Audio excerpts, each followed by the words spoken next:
Assalamualaikum warahmatullahi wabarakatuh.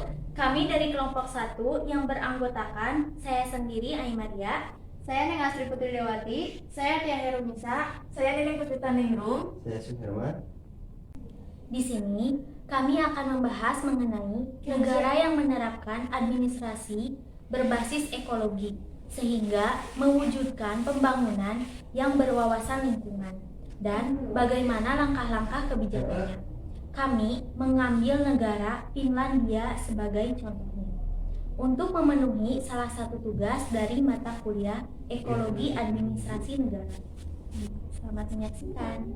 Saya di sini akan memaparkan penjelasan singkat tentang negara Finlandia. Finlandia sebuah negara kepulauan yang terletak di Eropa Utara.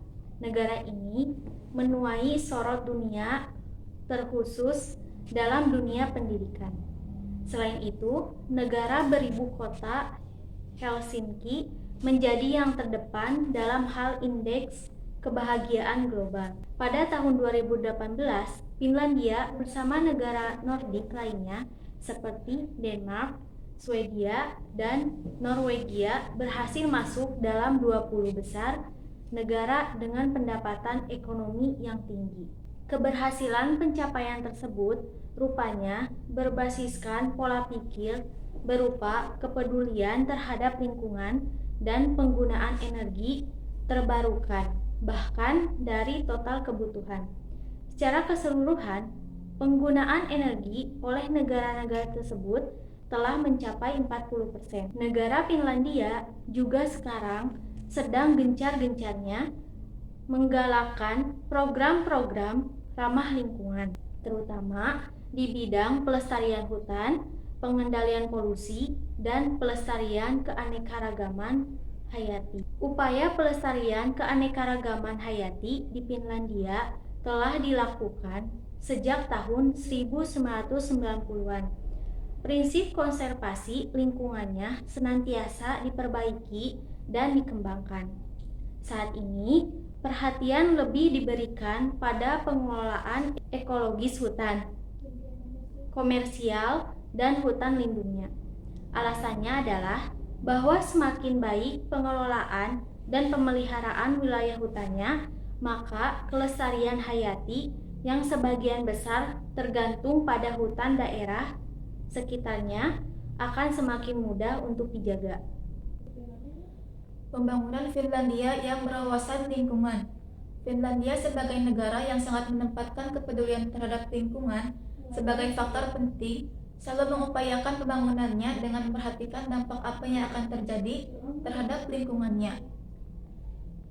Adapun hal-hal yang ditekankan oleh Finlandia dalam pembangunan berkelanjutan meliputi prospek untuk kesejahteraan, partisipasi masyarakat, bekerja dengan cara berkelanjutan, ekonomi yang bijaksana dengan sumber daya, gaya hidup peduli alam, dan pengambilan keputusan yang berorientasi pada moralitas alam. Implementasi konsep green economy sebagai strategi Finlandia dalam pembangunan berkelanjutan diantaranya diwujudkan melalui dua strategi utama. Pemanfaatan sumber daya alam sebagai sumber pendapatan ekonomi Finlandia meliputi dua bidang utama, yaitu bidang kehutanan serta bidang pertanian dan peternakan.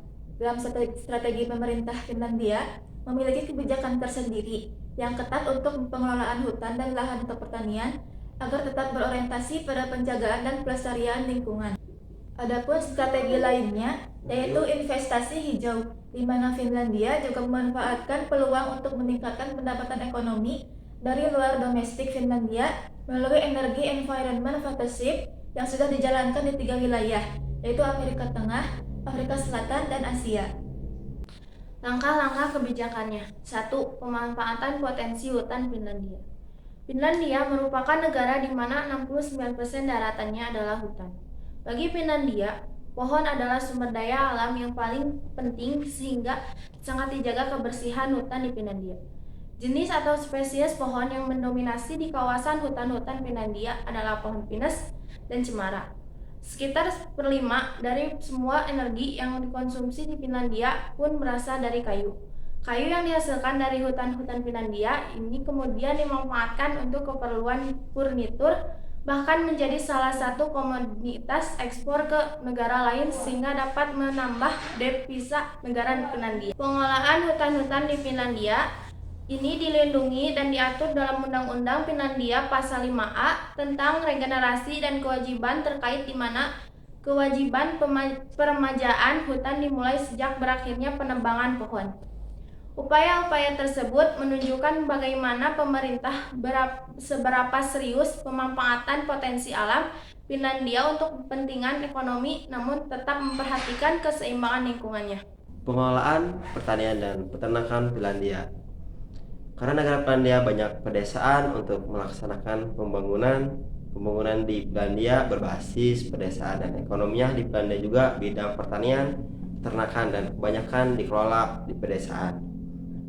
Finlandia juga terdapat 34 institut pertanian, pendidikan, kejuruan, dan pelatihan untuk 3.000 siswa tiap tahunnya. Sekolah pertanian yang disediakan lokal secara modern nantinya akan mendapatkan informasi tentang input dan output memproduksi susu, daging, atau produk pertanian. Di sini saya akan melanjutkan pembahasan mengenai langkah-langkah kebijakan yang diterapkan di Finlandia, yaitu investasi hijau Finlandia melalui program kemitraan energi dan lingkungan. Program kemitraan energi dan lingkungan merupakan asosiasi kerjasama bidang lingkungan khususnya di bidang energi terbarukan yang diawali oleh negara Finlandia. Program ini yang ditandatangani pada tanggal 14 Februari tahun 2011 memiliki tujuan untuk mengurangi emisi gas yang dihasilkan dari rumah kaca serta mengantisipasi dampak perubahan iklim. Program ini nantinya memberikan fasilitas pendanaan oleh Finlandia untuk mempromosikan energi terbarukan, efisiensi energi, dan investasi teknologi bersih. Dari penjelasan yang sudah dijelaskan oleh saya dan rekan-rekan yang tadi, maka dapat disimpulkan bahwa kebijakan perlindungan lingkungan di Finlandia didasari oleh database lingkungan yang luas dan terperinci sehingga tingkat keterampilan teknologi yang tinggi dari pemangku kepentingannya.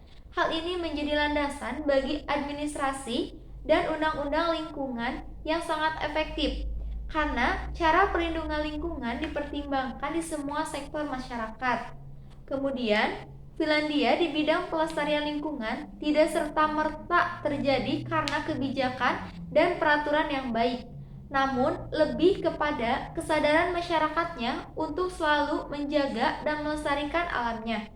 Komitmen bersama seperti inilah yang perlu ditiru oleh masyarakat negara lain agar permasalahan lingkungan dan iklim global dapat segera diatasi. Sekian pembahasan yang dapat kami sampaikan. Mohon maaf apabila terjadi kesalahan ataupun kekeliruan. Sekian dan terima kasih. Sampai jumpa.